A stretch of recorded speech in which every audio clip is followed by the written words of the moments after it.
Good morning, all. The next topic that we'll be doing is dispersal of fruits. So, this topic, why the plant needs to find new habitat, है ना, to grow their next generation. तो ये इसलिए होता है कि वो आपस में कंपटीशन ना हो, स्पेशली पेरेंट्स और ऑफस्प्रिंग के बीच, for all the necessary requirements, जैसे पानी हो गया, मिनरल्स हो गया। अगर ऑफस्प्रिंग्स पेरेंट के पास ही आसपास ही ग्रो कर जाएंगे तो पेरेंट्स और ऑफस्प्रिंग के बीच में ही कंपटीशन शुरू हो जाएगा। So to avoid competition, dispersal of seeds and fruits are needed, ताकि जो न्यू जनरेशन है it is able to continue and the cycle of the plant is continued. ठीक है। सो इन सब चीज़ों के लिए डिस्पर्सल जो है वो ज़रूरी है। नाउ ऑब्जेक्टिव्स क्या हैं इस लेक्चर के? इसका मतलब है कि लास्ट में जब ये ख़त्म हो जाता है तो आपको क्या क्या क्वेश्चंस जो हैं इस टॉपिक पे आ सकते हैं, और ये क्या क्या जो क्वेश्चंस हैं जो कि आप आंसर कर सकते हैं इस टॉपिक को पढ़ने के बाद। एक ये है कि you should be able to explain the need और इम्पोर्टेंस ऑफ सीड और फ्रूट डिस्पर्सल। दूसरा, मेन एजेंट्स ऑफ फ्रूट्स और seed dispersal, and also the structural modification of fruits to facilitate various methods of seed dispersal. ये कुछ एक question है जो कि इस लेक्चर के रिगार्डिंग आ सकते हैं। सो पहला क्वेश्चन है, why should seed be dispersed? So you know that seed contains the embryo, और उस एम्ब्रियो में it has all the genetic information which is needed to develop an entire plant, है ना। सो एम्ब्रियो के अंदर सारी चीज़ें होती हैं जो कि एक नया पूरा प्लांट बना देता है। सो मतलब कि वो नेक्स्ट जनरेशन को राइज कर रहा है उस स्पीशी को कंटिन्यू करने के लिए। सो उस सीड को अपने प्रोटेक्टिव केसिंग से बाहर निकलना होता है, वो जो कि फ्रूट होती है, और एक अच्छा हैबिटेट उसको मिलना चाहिए जो कि उनके पेरेंट्स से दूर हो, जहाँ पे वो अच्छी तरीके से ग्रो कर सके और डेवलप कर सके। और फ्रूट एक ऐसा स्ट्रक्चर है प्लांट ने जो ग्रो किया है जो कि ये इंश्योर करता है कि जो सीड है उसका डिस्पर्सल हो उनसे दूर, और उनकी जनरेशन जो है वो आगे चलती रहे। So that is why the dispersal of seed is necessary. These are certain examples for the dispersal methods.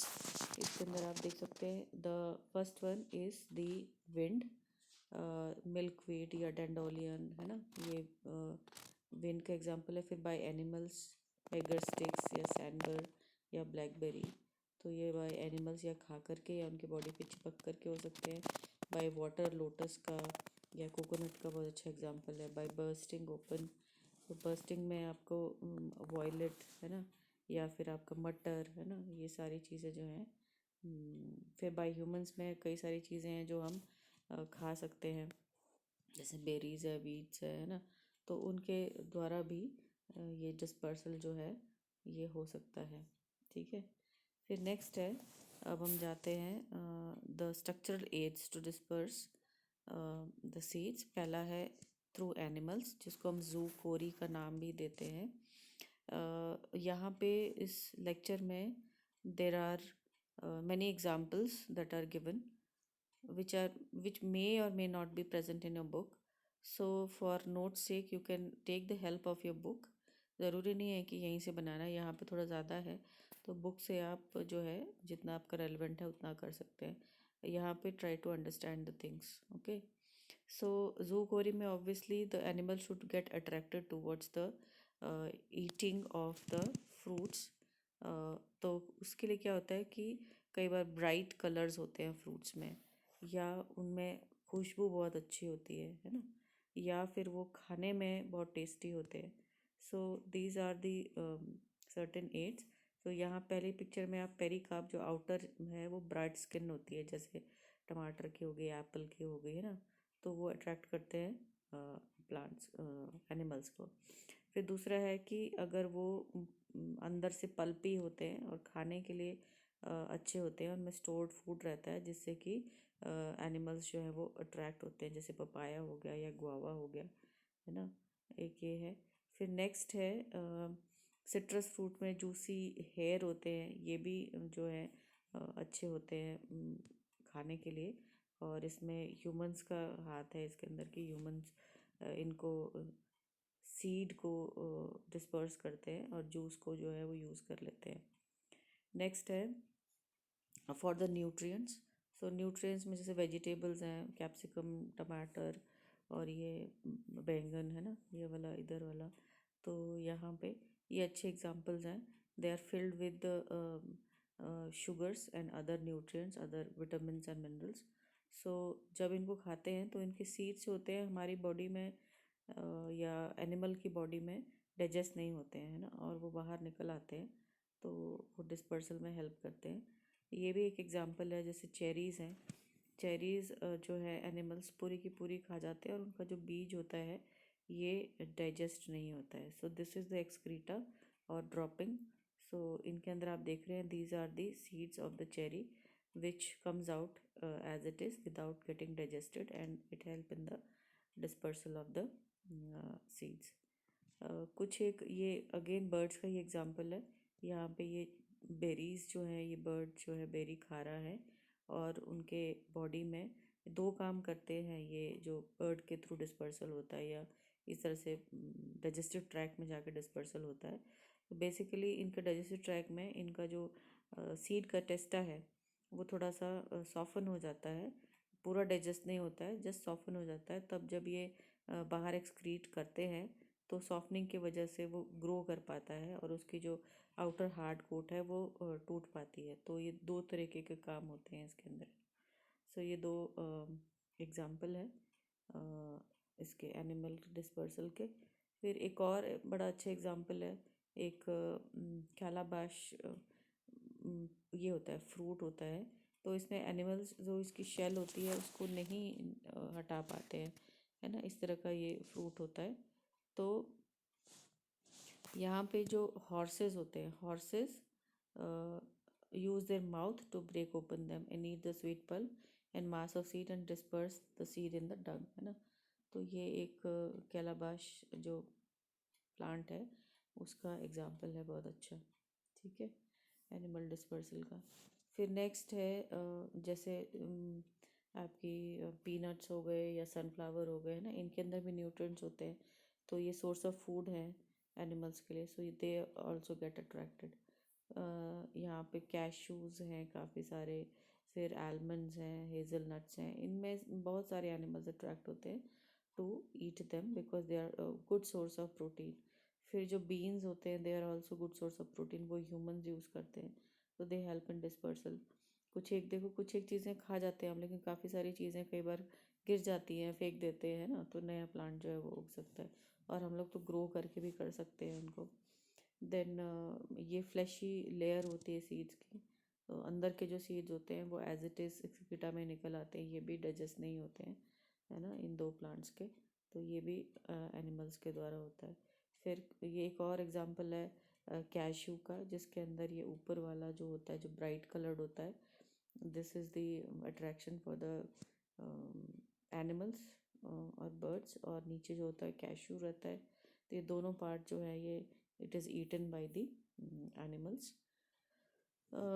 फिर इसके बाद जो है यहाँ पे वो जो पीछे फोटोग्राफ्स थे उन्हीं का है कि ripe food storage of fruits and vegetables with seed eaten by human, cow, dogs, rats, various insects, birds, fruit wall, or also or else the seed have hard layer that protect the seed inside and they are not damaged and pass through the guts, और वो feces में बाहर आ जाते हैं। so वो long they travel long distance inside the animal or over the animal, है ना, to help in the dispersal। ये जो है एग्जाम्पल है कुछ एक ऐसे प्लांट जिनके फ्रूट्स जो होते हैं वो स्टिकी होते हैं और इस तरीके से क्लोथ्स में चिपक जाते हैं, सॉक्सेस में चिपक जाते हैं या एनिमल फर में चिपक जाते हैं और दूर तक जाते हैं। ये एग्जांपल है यहाँ पे हॉर्सेस मेन में ड्राई फ्रूट्स जो है यहाँ पे आप देख रहे होंगे। इसके जो यहाँ पे सिर पे आपको दिख रहा होगा, इधर यहाँ पे कुछ एक है ना, इस एरिया में देर आर सर्टेन जैंथियम के हैं ये seeds which are stuck in the manes, और लेटर ऑन जब वो ड्राई हो जाते हैं पूरी तरह से तो छूट जाते हैं और निकल जाते हैं और डिस्पर्स हो जाते हैं। नाउ नेक्स्ट है structural aid to disperse the seeds via wind. इसको हम बोलते हैं एनिमोकोरी। और यहाँ पे कुछ एग्जांपल्स हैं, जैसे सिल्की हेयर हो गया जो कि हवा में उड़ करके दूर जा सकते हैं। फिर यहाँ पे कुछ फैन लाइक या विंग लाइक स्ट्रक्चर्स होते हैं, है ना। यहाँ पे आपको दिख रहा है विंग लाइक स्ट्रक्चर्स। और ये कई बार पेपरी आउटग्रोथ होती है जैकरेंडा की स्पेशली, है ना। तो वो भी हवा के द्वारा जा सकता है। कुछ में इस तरह से हेलीकॉप्टर की तरह आउटग्रोथ्स होती हैं, है ना, जैसे हेलीकॉप्टर की ब्लेड्स होती हैं। तो वो भी मॉडिफाई किया है प्लांट ने, सो दैट वो हवा में उड़ के दूर तक जा सके। यहाँ पे भी कई बार पेरिकार्प ड्राई हो जाती है। कई बार जो उनके पैपस होते हैं वो फेदरी हो जाते हैं, है ना। तो इस तरीके से ये सीड जो है हवा के द्वारा डिस्पर्स होते हैं। They should be light and easy to carry by the winds, right. इसके एक और एग्जांपल है टम्बल वीड्स। ये पूरी की पूरी वीड्स हवा इतनी लाइट हो जाती है और ये हवा से लुढ़कती हुई चलती है, दूर तक पहुंच जाती है। और इसमें जो सीड लगे होते हैं वो ऐसे छितर छितर के स्कैटर होते रहते हैं as it move from one place to another, है ना। तो ये भी एक एग्जांपल है। फिर नेक्स्ट है मैकेनिकल डिस्पर्सल। इसको हम ऑटो कोरी भी बोलते हैं। ऑटो कोरी मतलब अपने आप प्लांट ने कुछ एक ऐसे मैकेनिज्म डेवलप किए हैं, specially when the fruit is mature. तो वो इतनी ज़ोर से टूटते हैं, इतनी ज़ोर से एक्सप्लोजन मैकेनिज्म होता है कि जो सीड्स हैं वो प्लांट से काफ़ी दूर तक डिस्पर्स होकर के अपने आप गिरते हैं, है ना। तो इसको हम ऑटोकोरी बोलते हैं। इसमें एग्जांपल है जैसे कि लेग्यूम है, ये स्प्लिट होता है जब ये ड्राई हो जाता है तो दो भागों में। और जैसे मस्टर्ड का है तो इसके अंदर भी दो भागों में स्प्लिट होता है। और बीच का जो ये रेपलम है ना, ये बीच का जो सेप्टम है, इसके इस पे जो सीड्स हैं वो भी ऐसे छिटक करके दूर हो जाते हैं, दूर होके गिरते हैं जब हवा से ये डैंगलिंग होती है और ये काफ़ी दूर तक इनके सीड्स जा सकते हैं। फिर कैप्सूल में भी ऐसे ही मैकेनिज्म है। कैप्सूल में भी ये जो कैप्सूल की वॉल होती है, जो सूचर्स होते हैं, जब ये टूटते हैं तो ये कर्ल बैक हो जाते हैं और जो सीड्स हैं वो काफ़ी एक्सप्लोसिव तरीके से दूर तक गिरते हैं, ठीक है। और नेक्स्ट ये एक और एग्जांपल है सैंडबॉक्स फ्लावर। इसमें एक्सप्लोजन ऑफ फ्रूट आप देख रहे हैं यहाँ पे, है ना। इस तरह से टूटता है ये और टूट करके काफ़ी दूर तक इसका सीड जो है वो जाता है।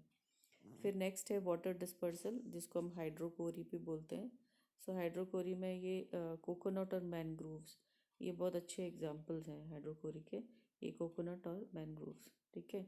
तो इसके अंदर फ्रूट सीड जो हैं वो वाटर के द्वारा डिस्पर्स करते हैं because they are adapted to move through the water because they are light and buoyant, है ना। तो इसके अंदर क्या होता है, ये एग्जांपल है कोकोनट का। कोकोनट का जो फाइब्रस आउटर शेल होती है ना, ये फाइब्रस आउटर शेल है, ये अंदर वाइट वाला एंडोस्पर्म में जो हम खाते हैं। तो ये फाइब्रस होता है, इसमें एयर ट्रैप होती है जिसकी वजह से काफ़ी हल्का होता है। तब जब पानी में गिरता है ये, क्योंकि ये यूजुअली समुद्र के किनारे या पानी के किनारे होते हैं, तो ये बह कर के बड़ी दूर तक जा सकता है। These coatings provides the protection also to the developing embryo inside. ये है मैनग्रोव का एग्जाम्पल, है ना। मैनग्रोव में क्या होता है, वीवी पैरी होती है। वीवी पैरी का मतलब होता है जब सीड जो है प्लांट पे लगा होता है तभी जर्मिनेट, आप देख रहे हैं ये जर्मिनेट हो गया हुआ है ना, प्लांट पे लगे लगे ही जर्मिनेट हो गया है। इसलिए होता है क्योंकि ये पानी के आसपास होते हैं या पानी में डिप रहते हैं। मैनग्रोव जो होते हैं हमारे डेल्टाज में उगते हैं। तो यहाँ पे ये रीजन जो आपको नज़र आ रहा है, this region is the hypocotyl region. Here hypocotyl region, it is elongated very much. और नीचे जो है इसकी ये यहाँ पे जो होती है इसकी जड़ होती है ना। तो इसमें क्या होता है कि जब ये टूट के गिरता है ऊपर से नीचे तो ये फ्लोट करता है और जो उसकी जड़ें होती हैं वो पानी में नीचे जो सॉफ्ट मड होती है उसमें जाती हैं और ये फटाफट से प्लांट को ग्रो करने में हेल्प करती हैं, है ना। तो ये विवी पैरस है, ये मैनग्रोव्स में देखा जाता है। कई बार ये आपको एग्जाम में आता भी है विवी पैरस क्या होता है या किस में देखने को मिलता है, right. So it is the germination of the seed when it is still attached to the plant, right. So this is about the lecture. इसके बाद जो है वो एक लास्ट एपोस्पोरी एंड पार्थेनोजेनेसिस का एक दो छोटे छोटे टॉपिक्स हैं, वो आप बुक से ही कर लेंगे. Again if I find time I will give, otherwise you do it as an assignment in your copies. Apospori and parthenogenesis. I think these two topics. Then your embryology portion is finished. Thank you very much.